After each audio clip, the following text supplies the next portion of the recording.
Hello everybody, welcome to my channel How to Solve Physics. My name is Praveen Gupta. आज हम chapter second physics and mathematics की exercise के question solve करने जा रहे हैं। सबसे पहले इस एक्सरसाइज को हमने दो पार्ट में बांट लिया है, जैसा कि चैप्टर का नाम है फिजिक्स एंड मैथमेटिक्स। एक्सरसाइज के क्वेश्चन 1 से 19 तक फिजिक्स के वेक्टर पर बेस्ड है एंड रिमेनिंग क्वेश्चन मैथमेटिक्स पर बेस्ड है। तो पहले 1 से 19 वेक्टर पर बेस्ड क्वेश्चन को देख लेते हैं, इनका डिटेल एक्सप्लेनेशन देंगे, कॉन्सेप्ट का डिस्कशन करेंगे। इस चैप्टर के short questions, short answer questions और objective first and second already हमने डिस्कस किए थे। जिन्होंने नहीं देखे हैं डिस्क्रिप्शन बॉक्स में लिंक दे देंगे, आप देख सकते हैं। तो चलिए स्टार्ट करते हैं। वेरी फर्स्ट क्वेश्चन स्क्रीन पर आपके सामने है। A vector A makes an angle 20 degree and B angle of 110 degree with the x-axis. The magnitudes of these vectors are 3 and 4 meter respectively. तो पहले तो इसको अपन ड्रॉ कर लेते हैं, इलस्ट्रेट कर लेते हैं कि मान लीजिए एक्स एक्सिस हमारा है। सबसे पहला ए वेक्टर हमारे पास में है जो कि 20 डिग्री बना रहा है एक्स एक्सिस के साथ में। अब बी वेक्टर को देख लेते हैं। ये बी वेक्टर जो कि है 4 मीटर 110 डिग्री बना रहा है एक्स एक्सिस के साथ। ये गिवन है हमारे पास में। ए का मैग्नीट्यूड है 3 मीटर और बी का है आपके पास 4 मीटर।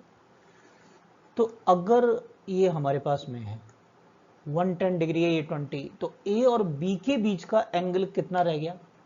क्या 90 डिग्री रह गया? क्लियर है इतनी बात? ओके, तो ए और बी दो वेक्टर्स हमारे पास हैं जो कि 90 डिग्री पर है। ये सिचुएशन हो गई हमारे पास में। तो इनका रिजल्टेंट हमें निकालना है। Resultant of two vector, parallelogram law of vector addition से square root of A square plus B square plus 2ab cos theta होता है। तो रख दें वैल्यू। ए आपके पास में है 3 मीटर, तो 3 का स्क्वायर। बी आपके पास है 4 मीटर। आप थीटा 90 डिग्री यूज करें तो यहाँ पर थीटा जैसे 90 रखेंगे ये सबको जीरो कर देगा। तो आप चाहें तो वैल्यू रखें, चाहे तो नहीं रखें, सीधा जीरो भी रख सकते हैं। ठीक, ओके। तो हमारे पास आ गया ये 3 square plus 4 square only. 3 square 9, 4 square 16, ये हमारे पास आ गया square root of 25। It carry the meaning कि 5 मीटर रिजल्टेंट हो गया हमारे पास में। रिजल्टेंट वेक्टर का मैग्नीट्यूड हो गया। क्लियर रहती बात? अब डायरेक्शन की बात कर लेते हैं कि डायरेक्शन क्या है।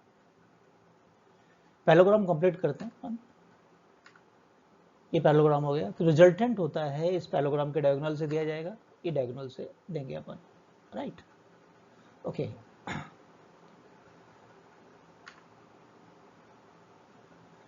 अब थीटा यदि हम फाइंड करना चाहें तो tan थीटा हमारे पास होता है। राइट एंगल ट्रायंगल में देखें तो ये वाली साइड हमारी सेकंड का मैग्नीट्यूड 4 है और ये साइड हमारे पास 3 है। तो सीधा ये 4/3 हो गया जो कि 53 डिग्री के अप्रॉक्स होता है ना? आप इसे याद रखें, बेटर रहेगा। कैसे? कि कभी भी आपके पास एक राइट एंगल ट्रायंगल है, ऐसे याद रखें इसको। राइट एंगल ट्रायंगल है, ये साइड 3 है, ये 4 है, तो ये 5 होगा। 5 और 3 के बीच का जो एंगल होता है वो अप्रॉक्सीमेटली 53 डिग्री होता है। इससे फ़ायदा क्या होगा? बाकी भी एंगल आप फाइंड कर सकेंगे। ये 90 है, 90 में से 53 सब्ट्रैक्ट करो तो ये एंगल आपके पास 37 डिग्री आ जाता है। तो जनरली ये डायरेक्टली हमारे काम में आते रहते हैं। तो ये थीटा हमारे पास हो गया 53 डिग्री। ठीक है, अब एक्स एक्सिस के साथ में कितना बना रहा है? With the X axis, with, क्योंकि सारी चीज़ें विथ एक्स एक्सिस यहाँ नोटिफाइड है। With x axis A vector already 20 degree पर है और ए वेक्टर के साथ में ये 53 डिग्री पर आया है। तो एक्स एक्सिस के साथ कितने डिग्री पर हो गया? 73 degree. It will be the answer. Clear है सभी को? चलिए सेकंड क्वेश्चन पे चलते हैं। सेकंड क्वेश्चन स्क्रीन पर आपके सामने कि ए और बी दो वेक्टर्स हैं जिनके मैग्नीट्यूड दोनों के 10 यूनिट है। एक बार हम इसको x मान लेंगे, बाद में वैल्यू रख देंगे। If they are inclined to the x axis with angle 30 degree and 60 degree respectively, find the resultant. तो चलो पहले इलस्ट्रेट कर लेते हैं इसको कि ये हमारा है x एक्सिस, ए वेक्टर है हमारे पास में 10 यूनिट है 30 डिग्री पर x एक्सिस के साथ, और दूसरा b वेक्टर है हमारे पास में जो कि x एक्सिस के साथ बना रहा है 60 डिग्री। ये सिचुएशन है। अब इनका रिजल्टेंट चाहिए हमको। रिजल्टेंट बोले तो हमें डायरेक्शन भी चाहिएगा, मैग्नीट्यूड भी चाहिएगा। ओके, ए और बी के बीच का एंगल क्या 30 डिग्री रह गया। ये टोटल 60 है, 30 है तो 30 रह गया हमारे पास में, तो एंगल पता लग गया। अब मैग्नीट्यूड की बारी है। सबसे पहले एक जनरलाइज इसका सॉल्यूशन दे देते हैं, आपके बार बार काम में आएगा। दोनों को थोड़ी देर के लिए मैं x मान लेता हूँ। तो x square plus x square 2xx cos of theta, ठीक है, ऐसा है हमारे पास। ये 2x स्क्वायर हो जाएगा, तो हमारे पास ये आएगा, ठीक है। और 1 प्लस कॉस थीटा को हम लिख सकते हैं आइडेंटिटी से 2 कॉस स्क्वायर थीटा बाई 2।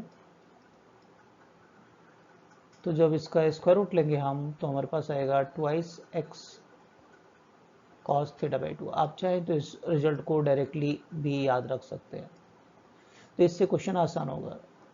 अब आप इसमें वैल्यू रख दीजिए। हर एक की मैग्नीट्यूड कितना है 10 है, ठीक है। थीटा कितना दे रखा है हमको यहाँ पर, ए और बी के बीच का एंगल 30 डिग्री बाई 2। तो हमारा आंसर कितना आ गया, रिजल्टेंट का मैग्नीट्यूड 20 कॉस 15 डिग्री। ये सब क्लियर रहती बात। अब आते हैं डायरेक्शन पर। डायरेक्शन दी जाती है दो वेक्टर अगर किसी एंगल थीटा पर हो, बी साइन थीटा और ए plus B cos theta.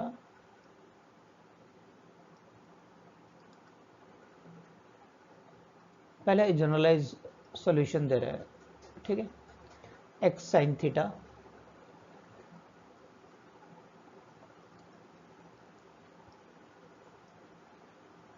this is x plus x cos theta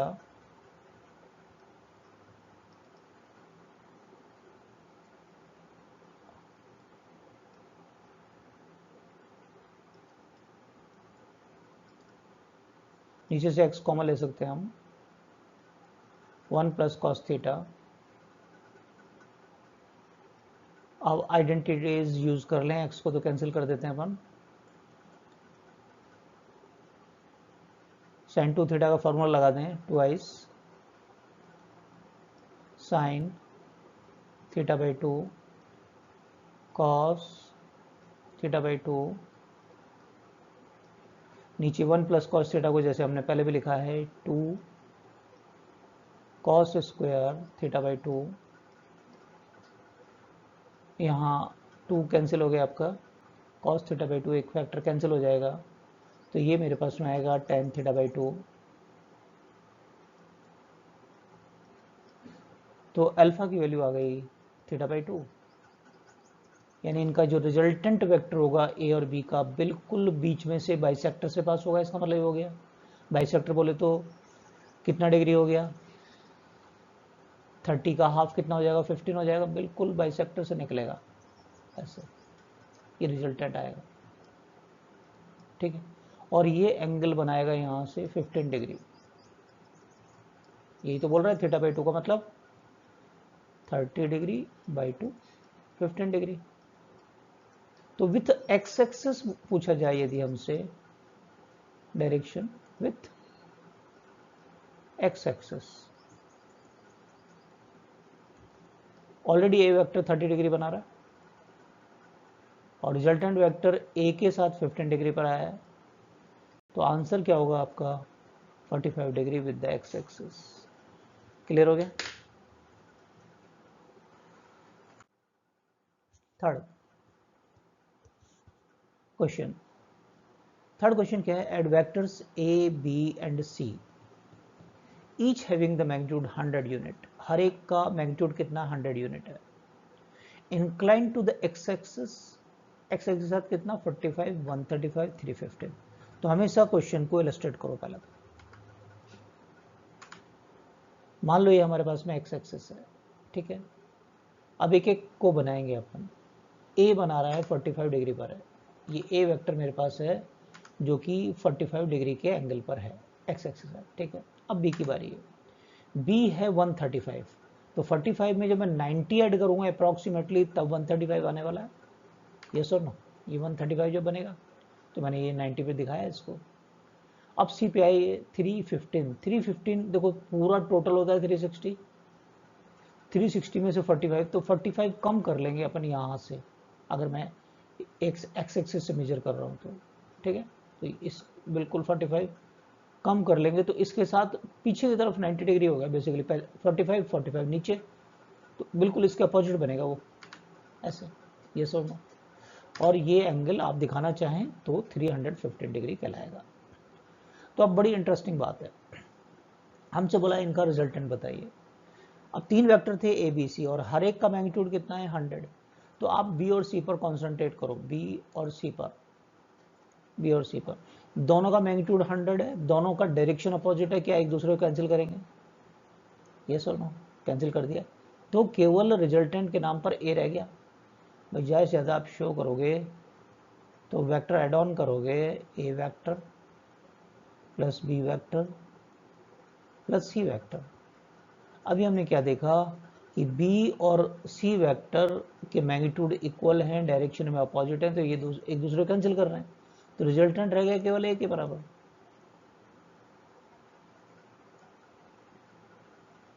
तो मैग्नीट्यूड क्या है, ए के बराबर। मैग्नीट्यूड कितना था 100 यूनिट, तो रिजल्टेंट का मैग्नीट्यूड 100 यूनिट करेगा। और डायरेक्शन की बात करें तो डायरेक्शन ए कैप की डायरेक्शन ही चलेगी, ए कैप की डायरेक्शन क्या 45 डिग्री पर है, तो क्या कहेंगे अपन 45 degree with x axis only. Clear हो गया, क्या सॉल्व किया क्वेश्चन को, फाइन।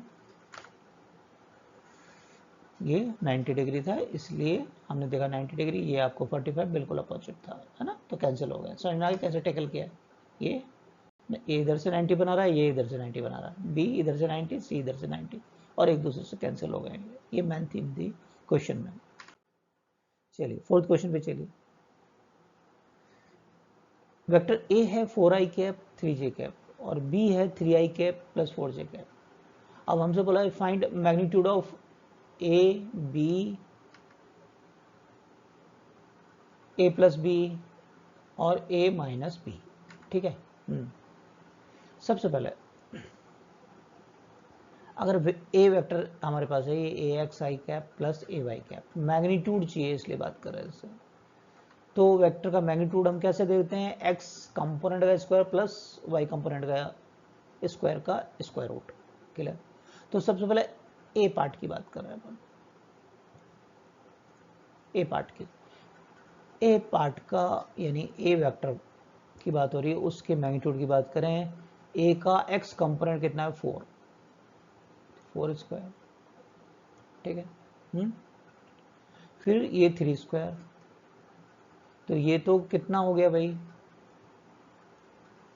5 स्क्वायर बन जाता है, जो कि 5 यूनिट के बराबर होगा। क्लियर है। अब बी पार्ट पे आ जाओ। बी पार्ट क्या है, बी वेक्टर, बी वेक्टर ये है, इसका मैग्नीट्यूड निकालें। इसका एक्स कंपोनेंट कितना है 3, वाई कंपोनेंट कितना है 4, ये भी कितना बन जाएगा 5 स्क्वायर, इसका स्क्वायर रूट लेंगे तो ये भी आपका 5 यूनिट बन जाएगा। क्लियर है। अब आ जाओ सी पार्ट पर। सी क्या कह रहा है कि आपके पास एक वेक्टर है ए प्लस बी, ए और बी, इनको ऐड ऑन करेंगे अपन, 4i cap plus 3j cap 3i cap plus 4j cap, 4 और 3 7 हो गया, और 3 and 4 भी 7 हो गया, तो a प्लस बी वैक्टर हमारे पास ये आ गया पहले तो। क्लियर है?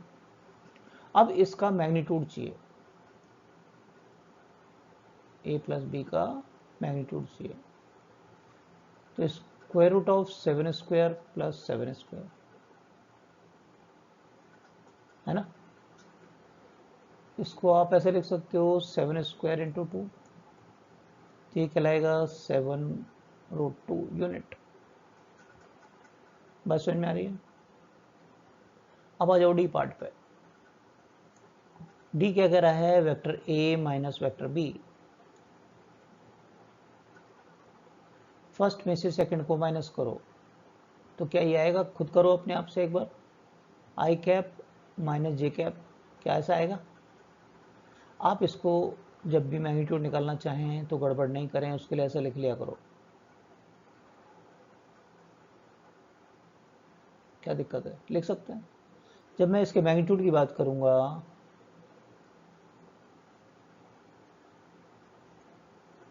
तो it is square root of 1 का स्क्वायर और -1 का स्क्वायर,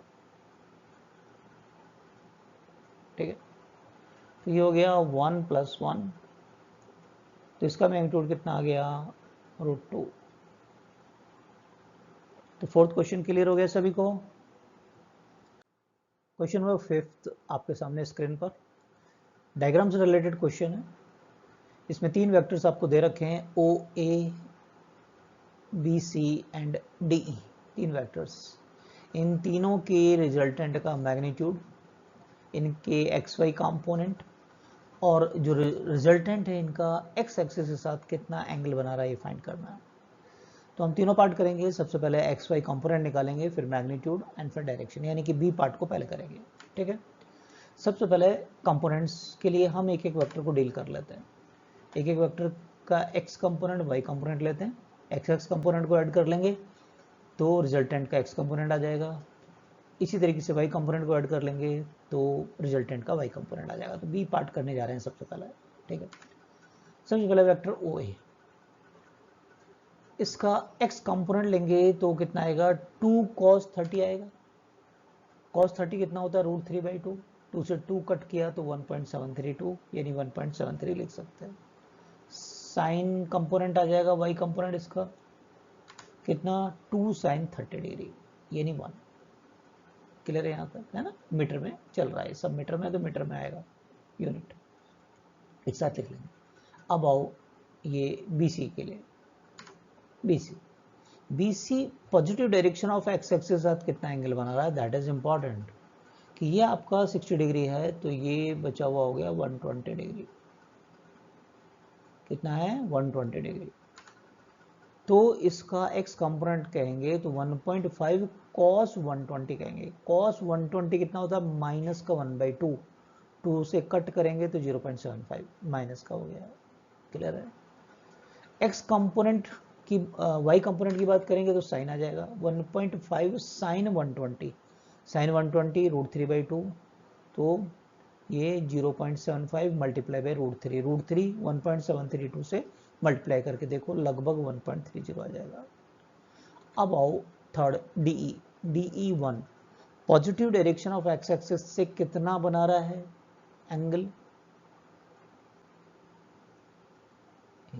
ये 270 डिग्री। कितना, 270 डिग्री अगर हमको रिप्रेजेंट करना है। अदरवाइज तो देखें तो एक्स कंपोनेंट 0 है, इसका कोई प्रोजेक्शन आई नहीं है एक्स एक्सिस पर। डायरेक्टली आप लिखना चाहे तो 0 आना है। 1 cos 270, तो 90 का ओड जितने भी एंगल्स हैं उनकी कॉस वैल्यू कितनी होती है, 0, तो 0 आ जाएगा ये। वैसे भी देखें इसका प्रोजेक्शन एक्स एक्सिस पर कुछ है ही नहीं। y कंपोनेंट अनडाउटली 1 है, माइनस y डायरेक्शन में तो -1 आना चाहिए। प्रॉपरली रिप्रेजेंट करेंगे तो क्या लिखेंगे आप, 1 sin 270, और sin 270 -1, तो ये माइनस का 1 हो गया। अब रिजल्टेंट ले लें, तो रिजल्टेंट में तीनों को ऐड ऑन करेंगे अपन, आर वेक्टर कह दिया, तो इनके एक्स कंपोनेंट तीनों को ऐड कर लें अपन, तो ये आर एक्स आ जाएगा यहाँ पर 1.73 में से 0.75 माइनस करो 0.98 प्लस का आ जाएगा। इसी तरीके से इनको ऐड करें अपन तो प्लस का 1 और माइनस 1 कैंसिल तो 1.3 आ जाएगा। क्लियर हो गया इतना? तो ये हमारा हो गया आपका पी पार्ट। अब ए पार्ट पे आ जाओ, मैग्नीट्यूड चाहिए इस आर का, तो आर का मैग्नीट्यूड निकालेंगे तो कैसे करेंगे अपन, पहले ये दिखा दें आर एक्स और आर वाई अपन, ये रिजल्टेंट है, ये आर एक्स हो गया, ये आर वाई हो गया, ये कंपोनेंट्स हो गए इसके, ठीक है। तो रिजल्टेंट अब ये दोनों 90 डिग्री पर है आर एक्स और आर वाई, तो हम ऐसे लिखेंगे R X square plus R Y square, value रख दें इसके अंदर 0.98 का स्क्वायर और 1.3 का स्क्वायर, तो स्क्वायर करके देखो ये लगभग आएगा 2.65 जो कि स्क्वायर रूट में 1.62 समथिंग, तो 1.6 ले सकते हैं अपन। अब आते हैं C part, angle with the X axis of the resultant, ठीक है, tan थीटा। तो अगर ये मेरे को थीटा चाहिए इसके अंदर,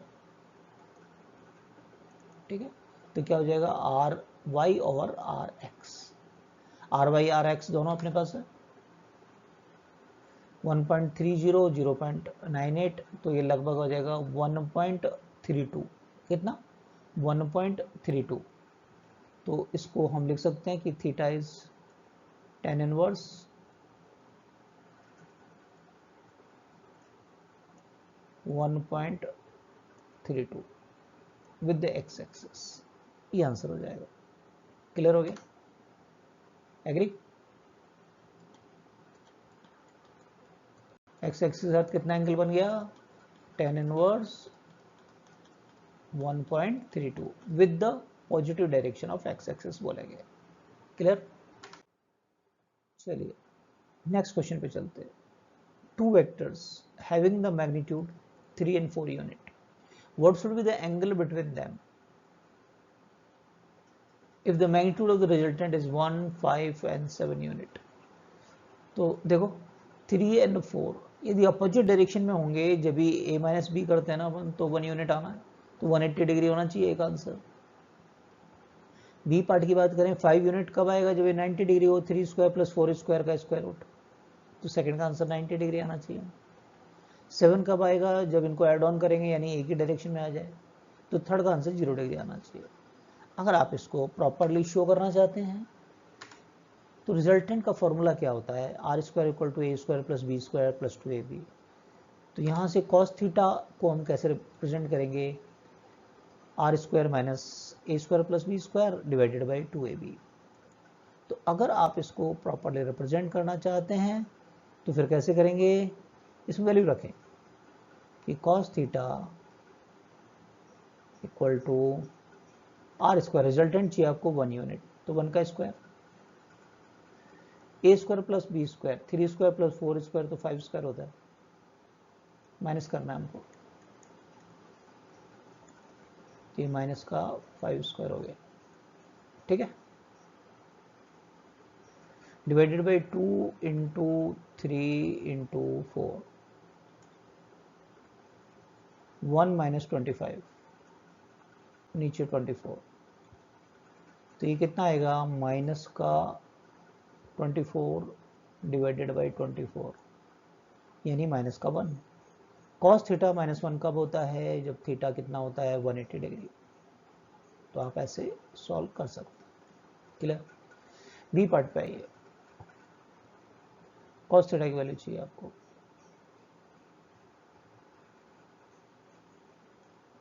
आर स्क्वायर, रिजल्टेंट चाहिए 5 का स्क्वायर, और ए स्क्वायर प्लस बी स्क्वायर भी 5 है, नीचे 2ab की वैल्यू आप रखें नहीं रखें कोई फर्क नहीं पड़ता, क्योंकि 0 आने वाला है, तो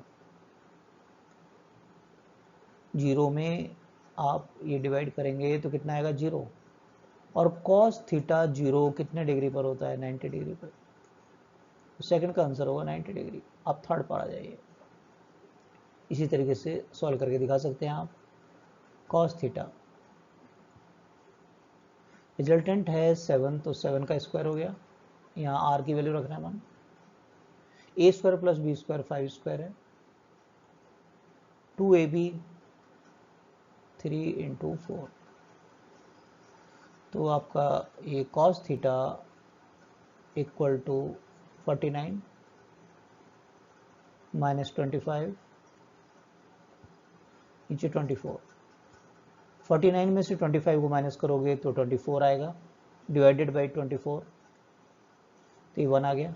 और cos थीटा 1 कब होता है, थीटा इक्वल टू 0 डिग्री। तो थर्ड का आंसर कितना हो जाएगा, 0 डिग्री। क्लियर है सभी को। नेक्स्ट क्वेश्चन स्क्रीन पर आपके सामने है। Spy report about a suspected car reads as follows, the car move 2 kilometre towards east, पहले तो made a perpendicular left turn, run for 500 metre यानी आधा kilometre, made a perpendicular right turn, run for 4 kilometre and stop, find the displacement of the car. तो पहले तो इसको illustrate कर लेते हैं कि एक कार आपके पास है, सबसे पहले टुवर्ड्स ईस्ट मूव कर रही है, first of all towards east move कर रही है, okay. After that made a perpendicular left turn, left hand turn किया और आधा किलोमीटर जाएगी, तो इसका मतलब नॉर्थ की तरफ जाएगी, समवॉट दिस वे। फिर run for 4 kilometre with made a right turn, अब इसको राइट टर्न लेना है, तो राइट टर्न लेगी तो फिर ईस्ट में जाएगी, इसका मतलब तो यस और नो, और कितना 4 किलोमीटर चलेगी। तो सिचुएशन कुछ ऐसी है आपकी, बेटर है इसको आईजे के वेक्टर्स के अंदर रिप्रेजेंट करते हैं।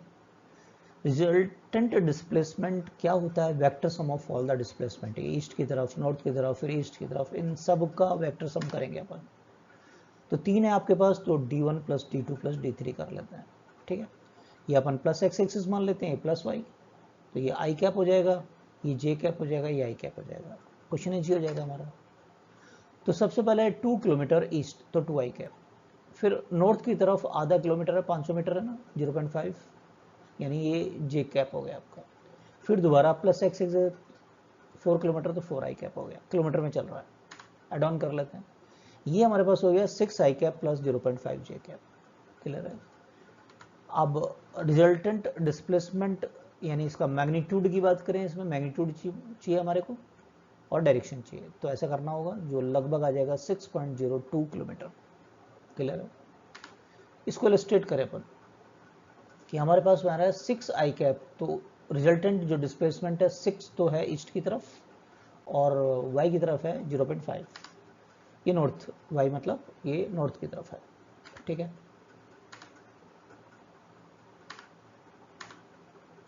और ये रिजल्टेंट वेक्टर हमारा आ गया, ये एंगल हमको फाइंड करना है। तो ये डिस्प्लेसमेंट तो आ गया है 6.02, और अब डायरेक्शन निकालेंगे विद द ईस्ट, यानी ईस्ट के साथ, यानी प्लस एक्स एक्सिस के साथ में। तो tan थीटा निकालें, tan alpha perpendicular over base, तो कितना आ जाएगा 1/12। तो हम क्या कहेंगे, alpha is tan inverse 1/12 with the east, with the east direction के साथ में, है ना। ये शुरू में ईस्ट दे रखा था ना, ईस्ट के साथ में tan इनवर्स 1/12 एंगल बना रहा है। क्लियर हो गया क्वेश्चन। नेक्स्ट क्वेश्चन स्क्रीन पर आपके सामने 8th, एक कैरम बोर्ड है जिसके डायमेंशन है 4 फीट बाई 4 फीट, स्क्वायर है, क्वीन है सेंटर पर, क्वीन है सेंटर पर, और क्वीन को हिट किया जाता है कि स्ट्राइकर से फ्रॉम फ्रंट एज। डेमोन्स्ट्रेट करें इसको, कुछ ऐसा। सेंटर पे आपकी एक क्वीन है, 4/4 है, तो सेंटर हो गया 2,2 पर, है ना, ओके। फ्रंट एज से यहां से स्ट्राइक करते हैं इसको, रिबाउंड, तो ये फ्रंट एज से टक्कर करती है, फ्रंट एज से moves to the front edge and rebound, यहाँ से रिबाउंड होकर और goes in the hole behind the striking line, जहाँ से आपने स्ट्राइक किया है उसके पीछे लाइन पर हॉल के अंदर आ जाती है, इसको हम 0,0 कह दिया हमने, क्लियर है। Find magnitude of the displacement of the queen. अब 3 पार्ट है क्वेश्चन के, from the centre of the front edge, एक तो ये फाइंड करना आपने को, from the front edge to the hole, फिर ये वाला फाइंड करना है, फिर from the centre to the hole, फिर ये ब्लू वाली जो लाइन दिखाई दे रही है ये चीज डिस्प्लेसमेंट हमको फाइंड करना है। क्लियर? तो सबसे पहले ए पार्ट से स्टार्ट करते हैं अपन। पहले ए पार्ट ले लेते हैं कि सेंटर टू द फ्रंटेज, सेंटर से फ्रंटेज। तो सबसे पहले तो देखिए ये लॉ ऑफ रिफ्लेक्शन को फॉलो करेगा, है ना। तो यहाँ मैंने एक परपेंडिकुलर बाइसेक्टर प्लॉट किया, तो अगर ये एंगल आपका थीटा होगा तो ये वाला भी एंगल कितना होगा, थीटा होगा। ठीक है, ज्योमेट्री काम में लेंगे अपन इसको। लॉ ऑफ रिफ्लेक्शन फॉलो करेगा, स्ट्राइक करके जा रहा है तो लॉ ऑफ रिफ्लेक्शन फॉलो करता है बेसिकली वो। तो एक बात, इसको यदि मैं x मान लूं तो यहां से यहां तक टोटल ये 2 है, तो ये बचा हुआ 2 माइनस एक्स रह जाएगा। ये x है तो भाई टोटल 2 है ना, तो यहां से यहां तक डिस्टेंस ये कितना रह जाएगा, 2 माइनस एक्स। क्लियर? तो टेन थीटा की प्रॉपर्टी लेंगे जिससे x की वैल्यू हम फाइंड कर लेंगे। x आ जाएगा, फिर ये 2 पता है हमको, फिर ये फाइंड कर लेंगे, है ना। ये प्रोग्राम रहेगा हमारा। ये C फॉर सेंटर कह दिया हमने पॉइंट्स को, ये फ्रंट एज A कह दिया, और ये इस पॉइंट को B कह रहे हैं हम, और ये हॉल को O कह देते हैं अपन। इस पॉइंट को D कह दें और इसको O कह देते हैं, कोई इशू नहीं है। चलिए अब ये टेन थीटा लगाएं अपन। इस छोटे वाले ट्रायंगल में देखें अपन, tan theta perpendicular BC over AB base, और ये बड़े वाले राइट एंगल ट्रायंगल के अंदर, ये बड़ा वाला राइट एंगल ट्रायंगल में परपेंडिकुलर OD और बेस AD। क्लियर? वैल्यू रख दें। BC, B से C कितना होगा, हमने x लिखा है, ये x मान लिया है। AB, A से B तक टोटल 4 है, तो ये AB हाफ हो गया ना, 2 हो गया। OD 2 माइनस एक्स हो गया। AD, A से D तक ये पूरा 4 है। क्लियर है? 2 से 4 कट हो जाएगा ये आपका, तो 2 आ गया। क्रॉस मल्टीप्लाइंग कर लें तो 2x माइनस 2 माइनस एक्स हो गया। क्लियर है? यहाँ से x आ जाएगा हमारे पास, क्योंकि 3x 2 आ गया, तो x की वैल्यू कितनी आ गई, 2/3 फिट के अंदर। क्लियर है ये वाली बात? ओके, अब AC फाइंड करना है तो क्या ऐसे लिख लें, AB स्क्वायर प्लस BC का होल स्क्वायर। AB कितना है हमारे पास में, A से B तक 2, और BC हमने निकाला 2/3। सॉल्व करें इसको, 4 प्लस 4/9, ये हो गया, एलसीएम लेंगे तो 36 प्लस 4/9 यानी कि 40/9 का स्क्वायर रूट, है ना। तो 40 का मतलब हो गया 4 इंटू 10, और 4/9 का हो गया 2/3 रूट 10 फिट। तो A से C तक पहले पार्ट का आंसर आ गया 2/3 रूट 10 फिट। क्लियर ये वाली बात, है ना। अब B पार्ट पर चल लेते हैं। बी पार्ट में क्या बोला है, A से O तक, तो A से O तक कोई दिक्कत नहीं है, 2 माइनस एक्स निकाल लें, और AD हमको 4 पता ही है। 2 माइनस एक्स, एक्स कितना था, 2/3 था, तो ये एलसीएम लें तो 6 माइनस 2/3 4/3 फिट आ गया। अब AO क्या होगा, OD का स्क्वायर प्लस AD का स्क्वायर, वैल्यू रख दें। OD कितना निकाला अपन ने, 4/3 का स्क्वायर, 4 स्क्वायर। आप 4 स्क्वायर को कॉमन ले लें, स्क्वायर रूट होकर 4 आ जाएगा, अंदर क्या बचेगा, 1/3 स्क्वायर प्लस 1 स्क्वायर। सॉल्व कर लें इसको, तो क्या इतना आएगा, 9 का भी स्क्वायर रूट आप ले सकते हो, तो 4/3 रूट 10 फिट हमारे पास में आ जाएगा। क्लियर हो गया? अब आ जाओ लास्ट पार्ट पर, ब्लू लाइन जो दिखाई दे रही है आपको डायग्राम के अंदर, उसकी लेंथ चाहिए, सेंटर से हॉल तक का distance, centre to the hole. Centre to hole कैसे निकालेंगे, अब ये हमको पता है, ये भी 2 है, ये भी 2 है, ये तो इजी है ना। 2 स्क्वायर प्लस 2 स्क्वायर कर दें सीधा सीधा, देखो ये भी 2 है और ये भी 2 है, तो 2 रूट 2 फिट आ जाएगा, ये तो कोई इश्यू नहीं है। क्लियर है ना क्वेश्चन, हो गया। चलिए नेक्स्ट क्वेश्चन में चलते हैं। एक मॉस्किटो नेट आपके पास है, एक बेड की डायमेंशन है 7 feet by 4 feet, 7 feet length हो गया, 4 फीट हो गया, 3 फीट हाई है मॉस्किटो नेट जो मच्छरदानी लगाते हैं अपन। The net has a hole at one corner of the bed, bed के किनारे पर एक तरफ हॉल है, वहां से मॉस्किटो एंटर कर जाता है नेट के अंदर, है ना। इसको इलस्ट्रेट करते हैं सॉल्यूशन में। पहले मान लो ये है डायमेंशन, नीचे बेड लगाया, ऊपर मॉस्किटो नेट लगी है, ठीक है, ओके। और ये एक हॉल बना दिया है, ये हॉल हो गया बेड के एक किनारे पर, ओके। और मॉस्किटो यहाँ से और अपोजिट पर जाता है, ये बोला it flies in sit at the diagonally opposite upper corner of the net, diagonally opposite, ये वाला पॉइंट होगा। अब क्या बोल रहे हैं, find the magnitude of the displacement, ये डी का, टेकिंग हॉल एज ऑरिजिन, तो अगर ये कह रहे हैं तो अपन भी मान लेते हैं। और एक और बात इन्होंने बोली है कि लेंथ ऑफ द बेड को एक्स एक्सिस, तो लेंथ ऑफ द बेड को हमने एक्स एक्सिस मान लिया। पहले हम इसे इलस्ट्रेट करो, विड्थ को वाई एक्सिस, तो विड्थ को वाई एक्सिस मान लेते हैं, चलिए। और ये जेड एक्सिस के लिए बोला, वर्टिकल अप जेड एक्सिस। अब इन्होंने ये कहा है कि हॉल जो है उसको ओरिजिन मान लो, टेकिंग हॉल एज ओरिजिन, तो ओरिजिन मान लिया। अब आप ये देखिए, इसके कोऑर्डिनेट्स अगर फाइंड करने की कोशिश करें हमें, कि ये 7 है, ये 4 है, और ये आपका कितना है, हाइट कितनी है 3 है, विड्थ कितनी है 4 है, तो क्या ये 7, 4, 3 हो जाएगा, ठीक है, ओके। तो डिस्प्लेसमेंट वेक्टर की बात करें, डिस्प्लेसमेंट वेक्टर क्या होता है, final x2 minus inner x2 i cap, y2 minus y1 j cap, z2 minus z1 k cap, ये होता है। रख दें इसके अंदर वैल्यू, है ना, डिस्प्लेसमेंट वेक्टर फाइंड कर रहे हैं अपन, तो क्या ये आएगा 7 माइनस 0 आई कैप, 4 माइनस 0 जे कैप, 3 माइनस 0 के कैप। तो मेरे पास में क्या आ गया, 7 आई कैप प्लस 4 जे कैप प्लस 3 के कैप। क्लियर है ये वाली बात। तो ये तो हो गया मेरे पास डिस्प्लेसमेंट, क्लियर है ना।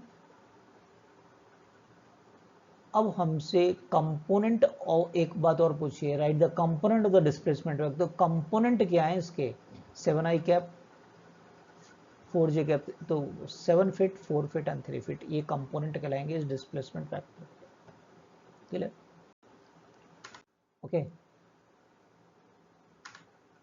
अब हमसे फर्स्ट पार्ट में इसका मैग्नीट्यूड पूछा गया था, फाइंड मैग्नीट्यूड। तो मैग्नीट्यूड कैसे लिखेंगे अपन, 7 स्क्वायर प्लस 4 स्क्वायर 3 स्क्वायर, ये सॉल्व सॉल्व करें, 49 प्लस 16 प्लस 9,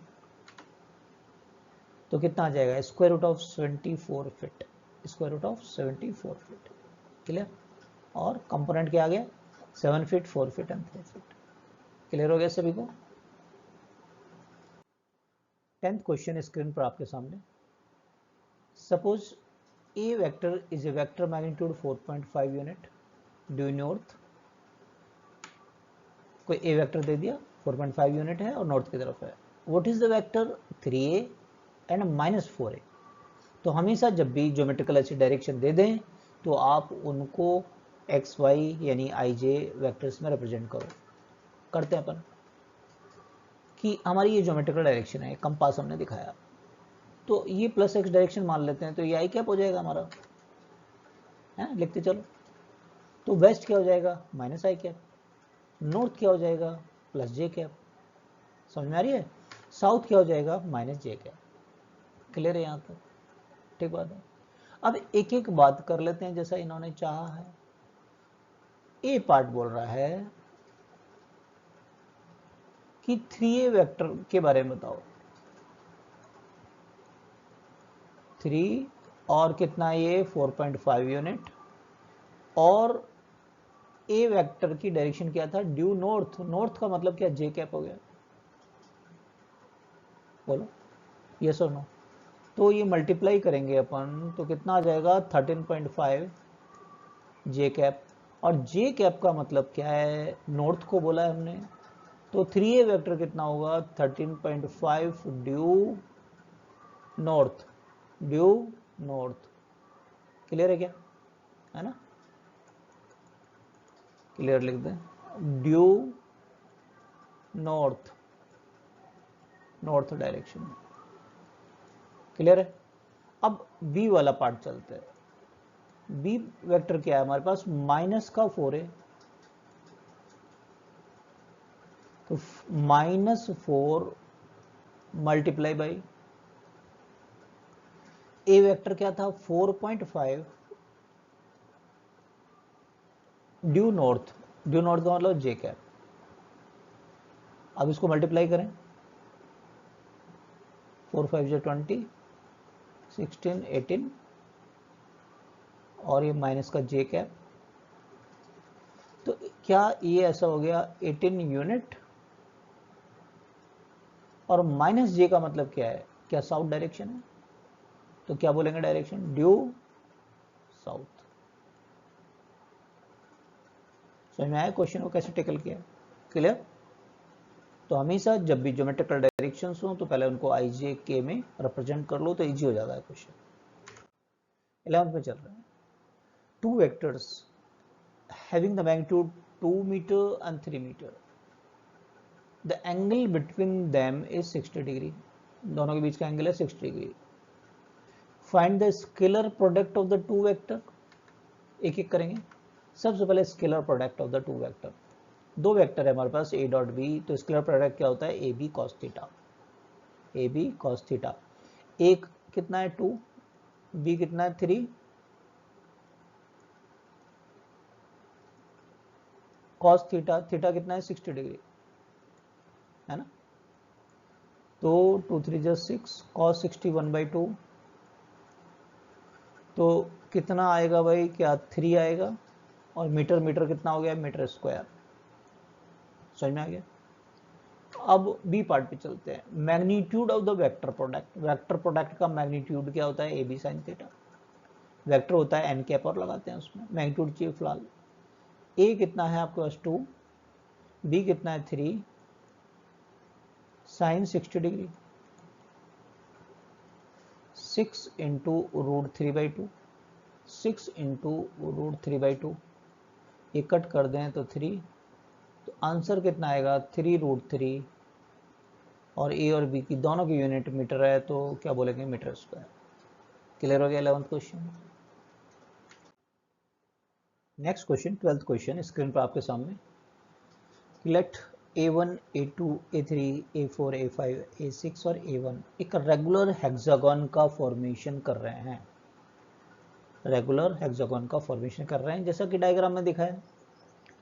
ये एक्स एक्सिस मानना है, ये वाई एक्सिस मानना है। Right the x components of the vector, her vector कितने वेक्टर्स बनेंगे, 6 वेक्टर, उनके एक्स कंपोनेंट लेने आपको। Right the x component vector represented by the 6 sides taken in the order, इस है ना, ऑर्डर में ली गई है साइड, इनके एक्स कंपोनेंट। फिर यूज द फैक्ट, इस फैक्ट को यूज करते हुए, एक्स कंपोनेंट को यूज करते हुए, resultant of these 6 vector is 0, उन 3 का जो रिजल्टेंट आएगा, use the fact that the resultant of these 6 vector is 0, in 6 vector का रिजल्टेंट 0 होता है। इस फैक्ट को यूज करते हुए ये प्रूव करना है कि ये कॉस की ये टर्म्स हैं, इनका सम 0 होगा। फिर हमें क्रॉस वेरीफाई भी करना है इनकी डायरेक्ट वैल्यू रखकर, ठीक है। तो ऐसा चलेगा, स्टेप बाय स्टेप चलते हैं। सबसे पहले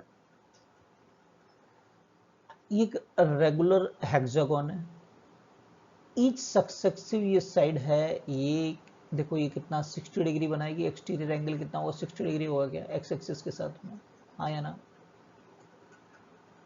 तो एक्स एक्सिस के साथ में ये वेक्टर्स कितना एंगल बनाएंगे, सबसे पहले वो देख लें, जरूरत पड़ने वाली है। एक टेबल इसलिए बना रहे हैं जिससे इजीली अपन सब चीज़ों को क्लियरली देख पाएं।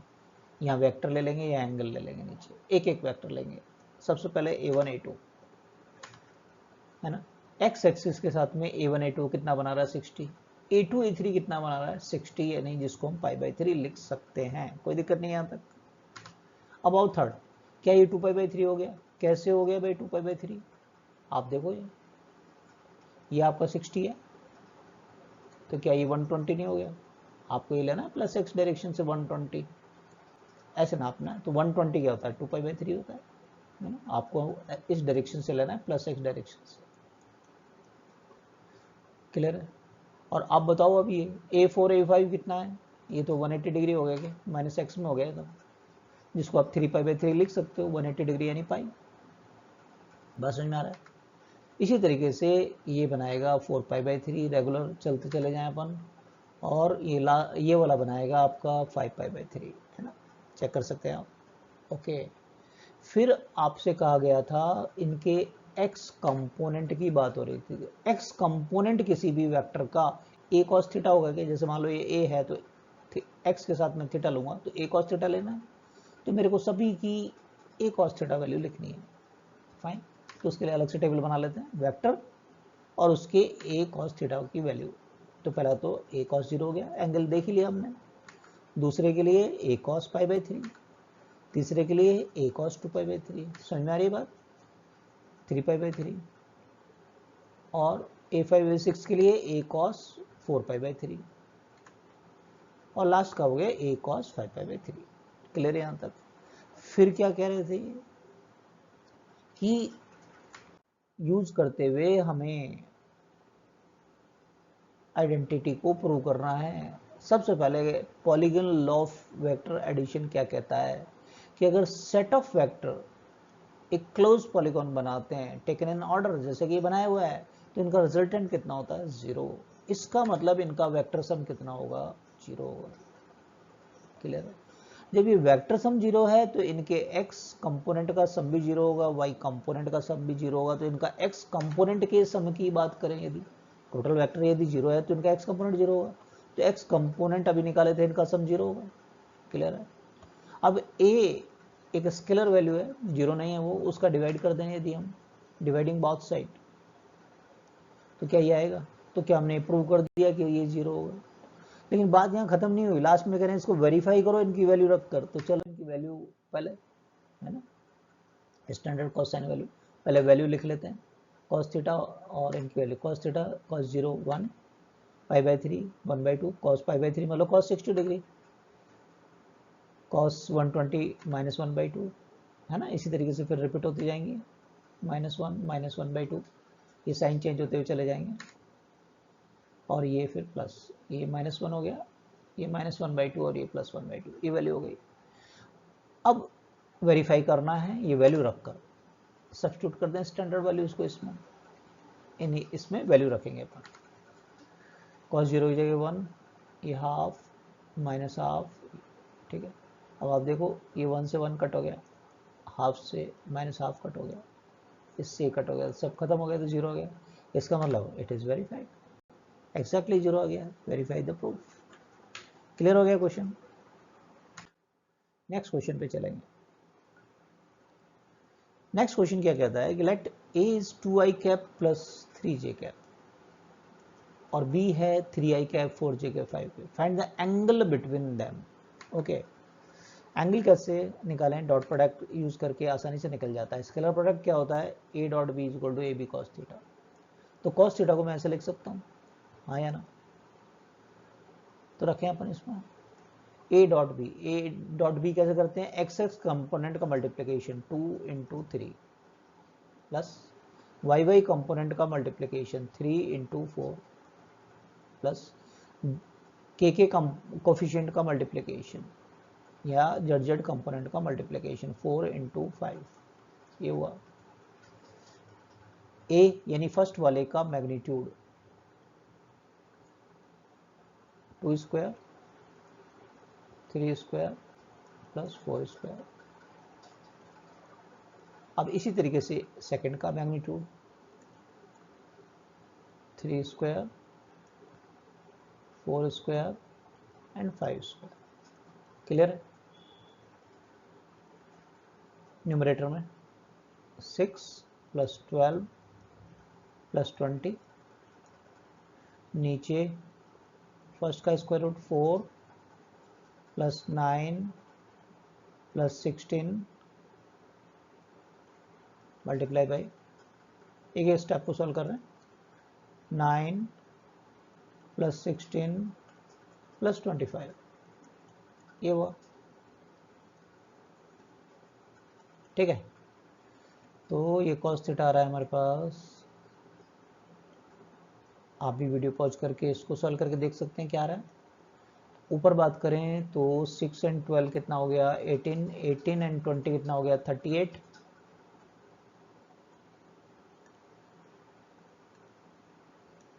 कितना आया? 38, ये सुनो, है ना। और नीचे बात करें फर्स्ट 16 और 4 कितना हो गया 20 29 मल्टीप्लाई बाई, दूसरा स्क्वायर रूट की बात करें 25 25 ये 50 हो जाएगा, 16 और 9 50 25 हो जाता है ना, तो 50 हो गया ये, हाँ या ना, तो ऊपर आ गया 38 और नीचे ये मल्टीप्लाई कर लो 1450 ये आ जाएगा। तो एंगल कितना बोलेंगे, theta is cos inverse 38 divided by square root of 1450. This will be the answer. Clear? Next question screen पर आपके सामने, प्रूव दैट वेक्टर ए का ए क्रॉस बी के साथ में डॉट प्रोडक्ट लें तो जीरो आएगा। तो देखिए क्रॉस प्रोडक्ट तो डायरेक्शन बेस्ड होता है आपका, तो इसको इलस्ट्रेट करते हैं अपन, परपेंडिकुलर प्लेन्स बना लेते हैं दो, ये हॉरिजॉन्टल प्लेन बना लिया हमने, ये इसके एक वर्टिकल प्लेन हो गया, ठीक है। अब क्रॉस प्रोडक्ट जो होता है ए क्रॉस बी, वो हमें पता है ए और बी दोनों के परपेंडिकुलर होता है, यस और नो। जैसे इलस्ट्रेट करें, ए वेक्टर ये है हॉरिजॉन्टल प्लेन में और बी वेक्टर भी हॉरिजॉन्टल प्लेन में है, ऐसा, ठीक है, इनके बीच का एंगल है थीटा। अब यदि मैं ए क्रॉस बी दिखाऊंगा तो इस प्लेन हॉरिजॉन्टल प्लेन के परपेंडिकुलर होगा, वो ए क्रॉस बी इसमें होगा,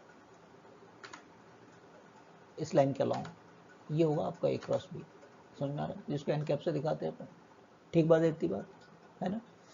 अब यही इंपॉर्टेंट बात है कि ए क्रॉस बी ये है, क्या ए वेक्टर और बी वेक्टर के साथ 90 डिग्री पे नहीं है क्या ये, तो यही हमने कहा है कि क्रॉस प्रोडक्ट जो होता है परपेंडिकुलर होता है ए एंड बी दोनों के, तो ए के तो है ही, फिर मेरे को डॉट प्रोडक्ट लेना है भाई। सोचो कि जब ए क्रॉस बी वेक्टर है ए के परपेंडिकुलर है 90 डिग्री पर है, तो डॉट प्रोडक्ट में क्या होता है, कॉस थीटा होता है कॉस 90, तो क्या वो जीरो नहीं कर देगा, यस और नो, क्लियर है। तो कितना आ जाएगा इसका आंसर हमारा, जीरो, क्लियर है क्या। क्यों, डॉट प्रोडक्ट में क्या होता है, यहाँ मेरे को कॉस 90 लिखना पड़ेगा, जब मैं इसका डॉट प्रोडक्ट लूंगा तो क्या लिखूंगा, A multiply by A cross B, है ना, इंटू कॉस 90 डिग्री लिखना पड़ेगा मेरे को, है ना। ये डॉट प्रोडक्ट में तो कुछ होता नहीं है ऐसा, ये तो ये जो कॉस 90 है अब आपका वो जीरो कर देगा, इसको क्या बना देगा, इसको जीरो, यस और नो, क्लियर है क्या बात, यही एक्सप्लेन किया हमने यहाँ, समझ में आ गया। ओके, नेक्स्ट क्वेश्चन पे चलते हैं। नेक्स्ट क्वेश्चन क्या कहता है कि दो वेक्टर हैं ए एंड बी, उनका क्रॉस प्रोडक्ट बताइए। तो कैसे करते हैं, पहले स्टेप बाय स्टेप एक्सप्लेन करते हैं कि आपके पास कोई ए वेक्टर है जिसके कंपोनेंट है आई जे के में, और इसी तरीके से बी वेक्टर है आपके पास में, फाइन। तो ए क्रॉस बी को पहले ऐसे डिटर्मिनेंट्स में लिख लिया करते हैं, i j k x x y y z z, right. फिर आई के लिए हम क्या करते हैं, आई से पास होने वाले को छोड़ देते हैं, ऐसे ये लिख लिया ऐसा, ठीक है, प्लस जे। हम साइक्लिक ऑर्डर में चल रहे हैं, कुछ लोग मैथमेटिक्स में यहाँ माइनस भी लेते हैं, तो इसको एक्स को पहले लिख लेते हैं जेड को, तो आंसर में कोई अंतर नहीं आएगा, हम ऐसे कर रहे हैं, साइक्लिक ऑर्डर में ही चल रहे हैं, ठीक है। तो जब हम जे ले रहे हैं तो जे के बाद में पहले के कंपोनेंट आता है ना, इसलिए पहले ए जेड बी जेड लिख लिया हमने, ए एक्स बी एक्स। फिर के की बात करेंगे तो एक्स और वाई, ये आ गए मेरे पास में। फिर इनका क्रॉस मल्टीप्लिकेशन करेंगे लाइक दिस, और बीच में माइनस का साइन लगाते हुए चलेंगे, तो मेरे पास में कुछ ऐसा आ जाएगा, यहां तक क्लियर है। अब अपन ये वैल्यू रख दो फाइनली, आई ए वाई बी जेड, ए वाई 3, ए वाई 3 है क्या? नहीं, ए वाई कितना है? यस 3 है।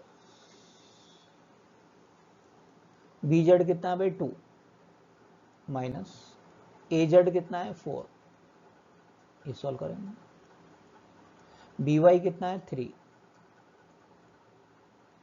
प्लस जे,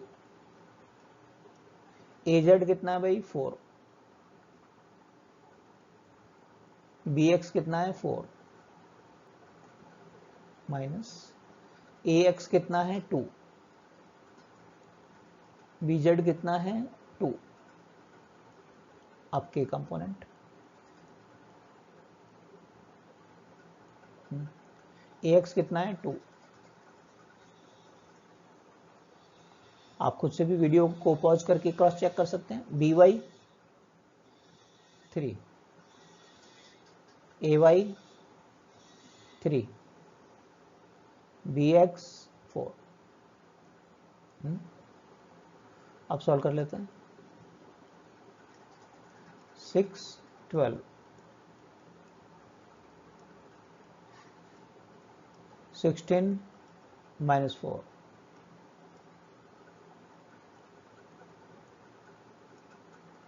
6 माइनस 12, ये क्या आएगा? माइनस का 6 आई कैप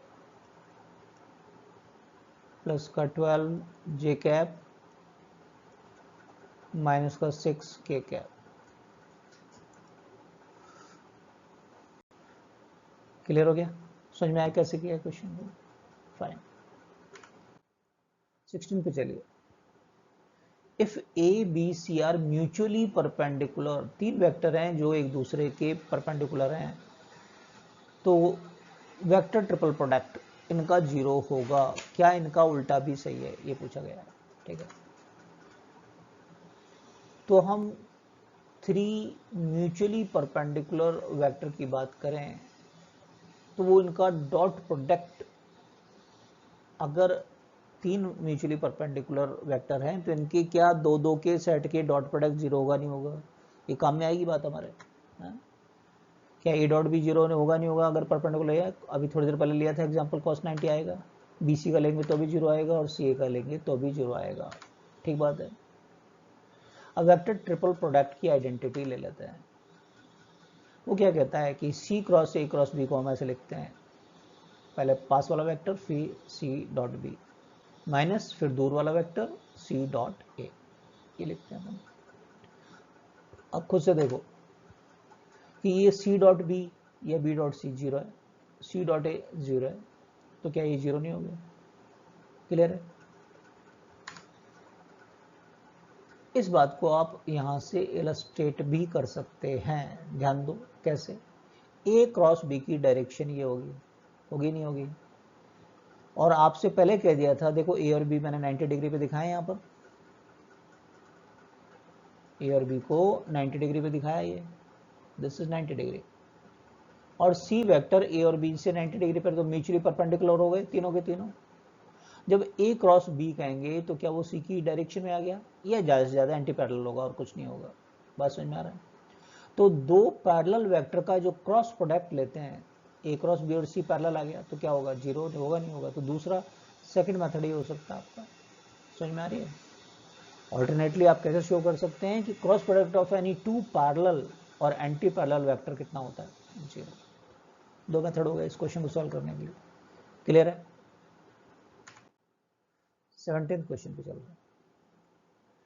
एक particle moves on A given straight line, एक सीधा जा रहा है कांस्टेंट स्पीड v से along the straight line. At a certain time it is at a point P on its straight line. O कोई fix point है तो show करना है OP vector cross V P की पोजीशन पर depend नहीं करेगा। इसको इलस्ट्रेट करते हैं। मान लो ये लाइन है जिसके अलोंग पार्टिकल जा रहा है, ठीक है, किसी समय P ये वाला पोजीशन है, इसका पॉइंट P है, V वेलोसिटी से जा रहा है। ये line of action of motion है, इस लाइन के अलोंग ही चल रहा है। ठीक है, ओ कोई फिक्स पॉइंट है, ये बना के दिखाया हमने। ओ से पी तक ये लाइन है आपका। फाइन, इसको आर वेक्टर कह देते हैं थोड़ी देर के लिए हम। अब OP क्रॉस V, यानी कि R क्रॉस V की बात हुई, ठीक है। अब थोड़ी देर के लिए हम इसका मैग्नीट्यूड निकालेंगे, तो मेरे को एंगल्स वगैरह चाहिए क्रॉस प्रोडक्ट के लिए। इस लाइन को मैंने आगे बढ़ा दिया। मान लीजिए ये एंगल आपका थीटा है, तो अनडाउटली ये भी थीटा होगा, ठीक बात है। मैग्नीट्यूड को मैं कैसे लिखूंगा यहाँ पर, आर वी साइन थीटा, ठीक बात है। मैं इसको ऐसा भी लिख सकता हूँ वी आर साइन थीटा। अब आर साइन थीटा इस डायग्राम में शो करें जरा, कहाँ है कि ये परपेंडिकुलर, यदि मैं यहाँ से यहाँ डालूंगा परपेंडिकुलर, तो ये मेरा आर साइन थीटा होगा। ये चीज़ कहलाती है लिवर आर्म। तो बेसिकली मेरे को v इंटू लिवर आर्म की वैल्यू चाहिए। अब आपको क्या लगता है, ये पार्टिकल चाहे यहाँ हो, चाहे यहाँ हो, चाहे यहाँ हो, पी पॉइंट पर हो या कहीं और, ये परपेंडिकुलर डिस्टेंस तो कांस्टेंट ही रहेगी फिक्स पॉइंट से, यस और नो। और v स्पीड कांस्टेंट है, ये भी कांस्टेंट है चीज, ये भी कांस्टेंट है, तो क्या ये कांस्टेंट नहीं हो गया क्या? तो whichever the position of p, lever arm तो कांस्टेंट रहेगी भाई। तो देयरफॉर इट इज प्रूव्ड कि OP क्रॉस V जो आपका है ये independent of the position of the P होगा। क्लियर हो गया क्वेश्चन? 18th क्वेश्चन पे चलते हैं। The force on a charge particle due to electric and magnetic field, ये इलेक्ट्रिक फोर्स कहलाता है और ये मैग्नेटिक फोर्स कहलाता है। E along the x-axis, B along the y-axis. तो in what direction with what minimum speed v should positively charged particle be sent so that the net force on it is 0? Okay. तो इसको illustrate करते हैं जैसे इन्होंने कहा कि मान लो ये x एक्सिस है, तो इसके अलोंग क्या है भाई, इसके अलोंग है इलेक्ट्रिक फील्ड x एक्सिस के। फिर b along the y axis, मान लो ये y एक्सिस है, तो इसके अलोंग b मैग्नेटिक फील्ड को शो कर दिया हमने, ठीक है। अब v किस डायरेक्शन में भेजें, v अगर आप ये z डायरेक्शन में भेजते हैं तो हमारा काम हो जाएगा। एक्सप्लेन करते हैं कैसे। सबसे पहले इलेक्ट्रिक फील्ड के कारण इलेक्ट्रिक फोर्स लगेगा x डायरेक्शन में, Fe QE, E की डायरेक्शन में लगता है force.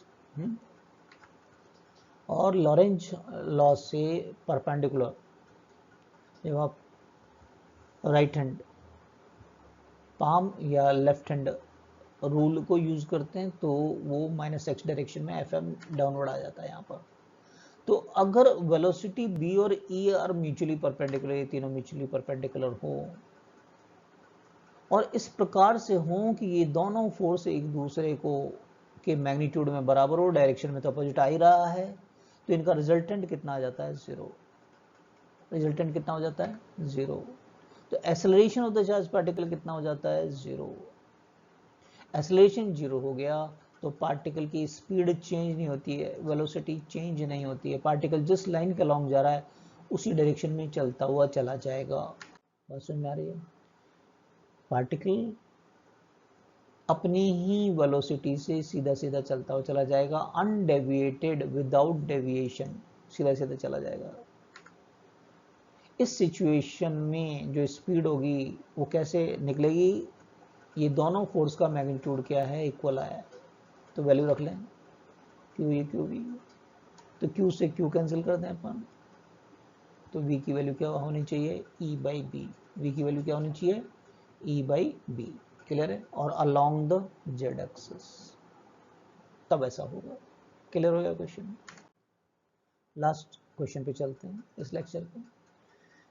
Give an example for which a dot b और c डॉट बी बराबर हो लेकिन a और c बराबर नहीं हो। Okay, interesting. ये तो तभी सेटिस्फाइड होगा जब हम टू वेक्टर ए और सी इस प्रकार से चूज करें कि दोनों के दोनों बी के परपेंडिकुलर हों। थोड़ी देर पहले किया था ऐसा क्वेश्चन, तो जिससे इनका डॉट प्रोडक्ट 0 हो जाएगा, दोनों तरफ 0 बराबर 0, तभी पॉसिबल है ये। तो 0 बराबर 0 कब होगा, जब ये परपेंडिकुलर है, बी और C, B A and C B के साथ परपेंडिकुलर हों। यस और नो? दिखाएं। मान लो एक्स एक्सिस के अलॉन्ग ए वेक्टर है और वाई एक्सिस के अलॉन्ग बी वेक्टर है, दोनों परपेंडिकुलर हो गए। और जेड एक्सिस के अलॉन्ग हम ये ले लेते हैं सी वेक्टर। बात समझ में आ रहा है? तो आप खुद से देखें कि यदि मैं ए डॉट बी लेता हूं 90 डिग्री है, a dot b a b cos 90 0 हो गया। यदि मैं सी डॉट बी लेता हूं तो सी बी cos 90, सी और बी के बीच का भी एंगल कितना है 90 डिग्री है कि नहीं, और ए और बी के बीच का भी एंगल ये 90 डिग्री, ये भी 0 हो गया। तो क्या ये प्रूव नहीं हो गया कि a dot b equal to c dot b? लेकिन क्या ए और सी बराबर है क्या? नहीं है, ए अलग है डायरेक्शन में, सी अलग डायरेक्शन में है ना। हमने यहाँ मैग्नीट्यूड का कोई इंपॉर्टेंट रोल है नहीं, केवल डायरेक्शंस को स्पेसिफाई किया है, वेक्टर्स अलग अलग है, ए और सी अलग अलग है। क्लियर हो गया क्वेश्चन?